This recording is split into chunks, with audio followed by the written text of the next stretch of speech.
Hi guys, welcome to my channel. Before starting, subscribe and like the videos, it really helps a lot. The content from this video are taken from the web novel and manga series of Mushoku Tensei Jobless Reincarnation. Now please enjoy the video. Part 2 Afternoon. I left my two sisters at home and went to school.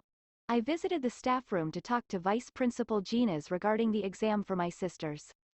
If they studied at another school before, they should able to catch up with the curriculum, so let's schedule their entrance exams as soon as possible. That's why we arranged for them to take the exam in a week's time. It's like a pop quiz, but it's alright, I think. I bet they are excellent students, since they are Rudeus-san's little sisters. One is excellent, but the other one is a normal child. Don't be modest. I bet they can even use voiceless incantation. No way.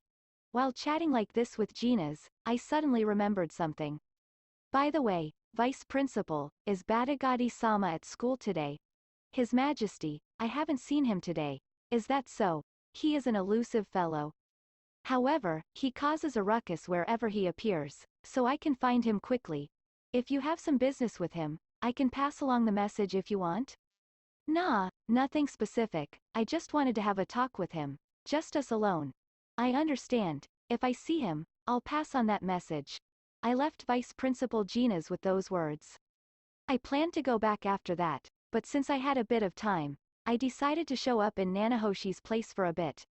I knocked and went in, but surprisingly, she is not in the room. That Hikikomori is not in the room. Just to be sure, I take a look at the laboratory as well in vain, since entering the bedroom was forbidden. I just knocked there to check. I heard a groaning sound. She seems to be in pain. I was hesitating to go in or not. Then Nanahoshi opened the door with a pale face.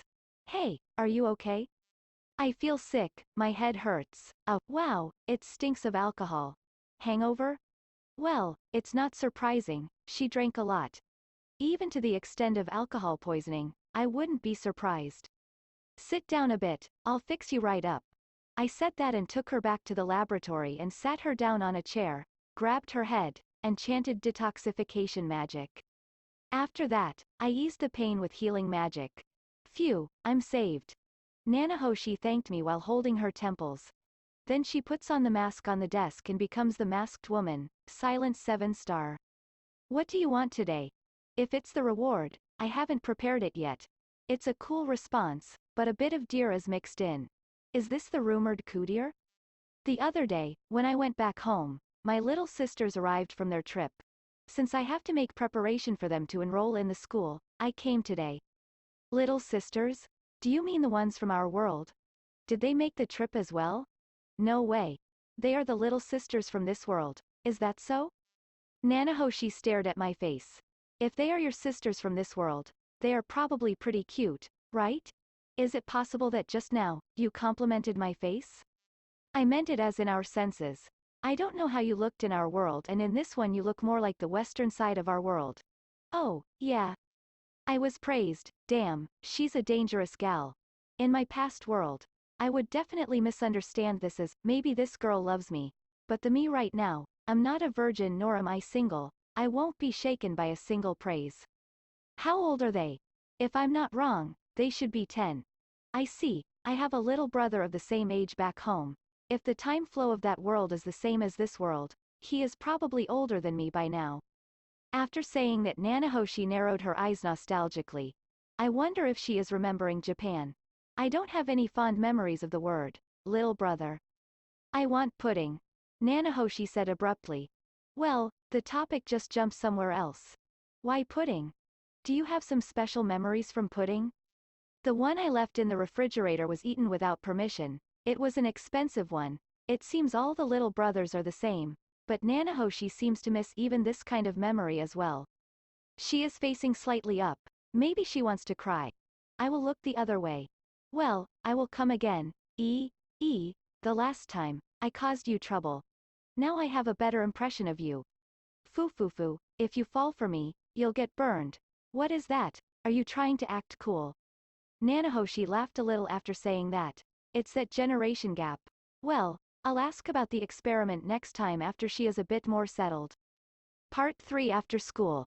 I am returning home with Sylphy. I have a lot I want to ask for Sylphy's help in regards to my sisters. Since their age is close, she probably understands a lot more about them than me. Oh, Rudy, let's go shopping. Since the number of people increased, we need to buy a bit more. So I go along with Sylphy to the market.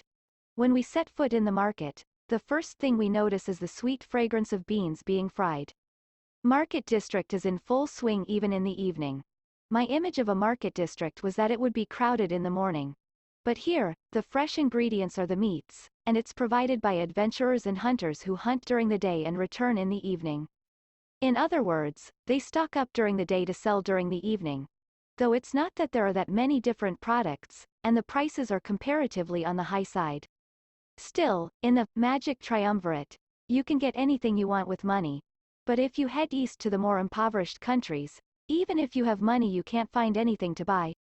By the way, freezing the ingredients here is easy, since you can just request it through the guild. Well, those are the requests of the students who are just learning magic.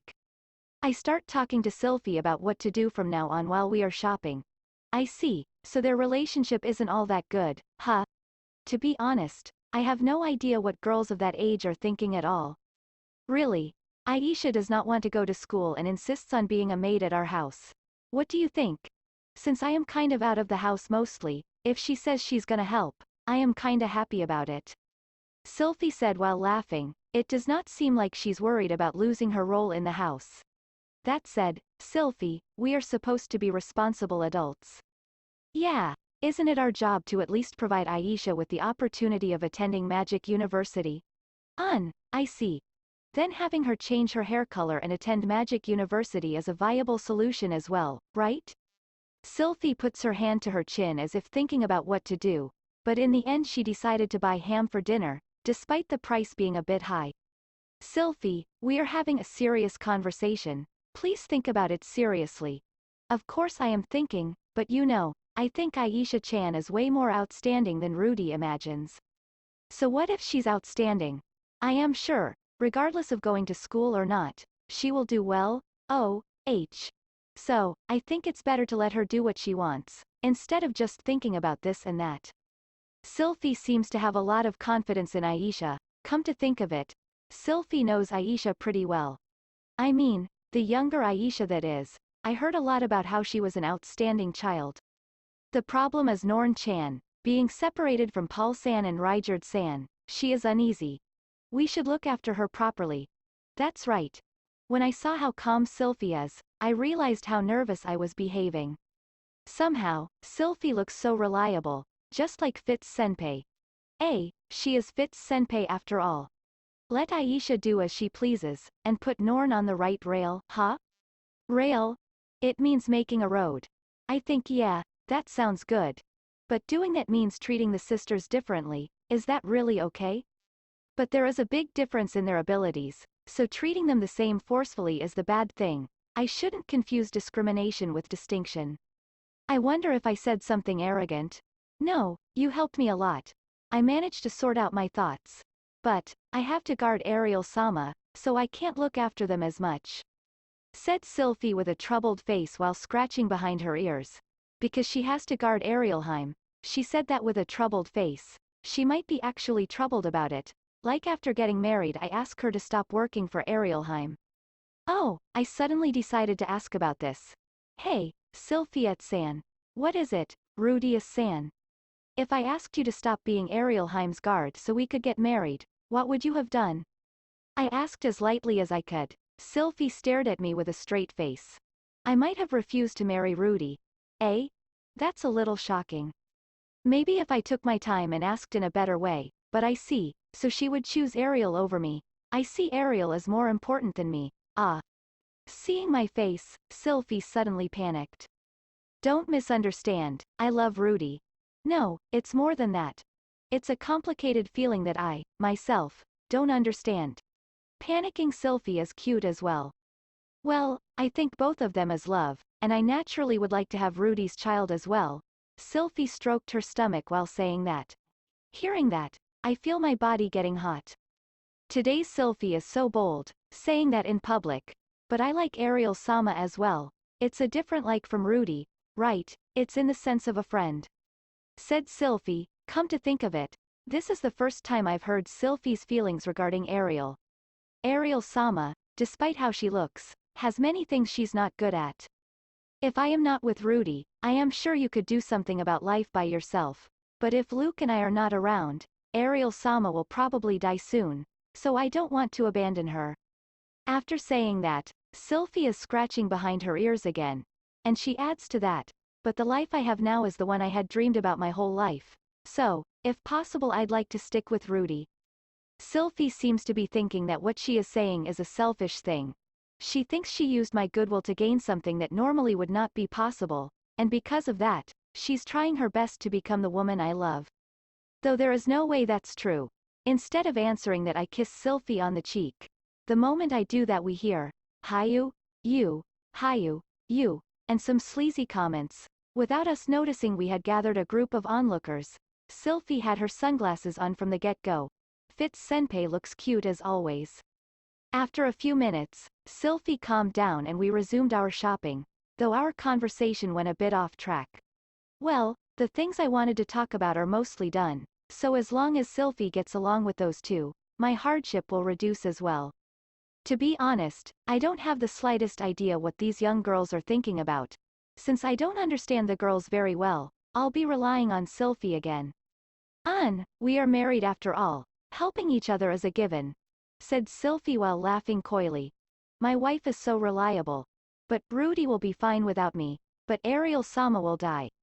I bet Sylphy would be able to live without me just fine, unlike before. A week later, Aisha got a perfect score on the exam. Aisha's ability. She might not look it, but in truth she has already reached the skill level of a royal maid. That's it guys, thank you for watching. Subscribe if you want more and don't forget to like the videos.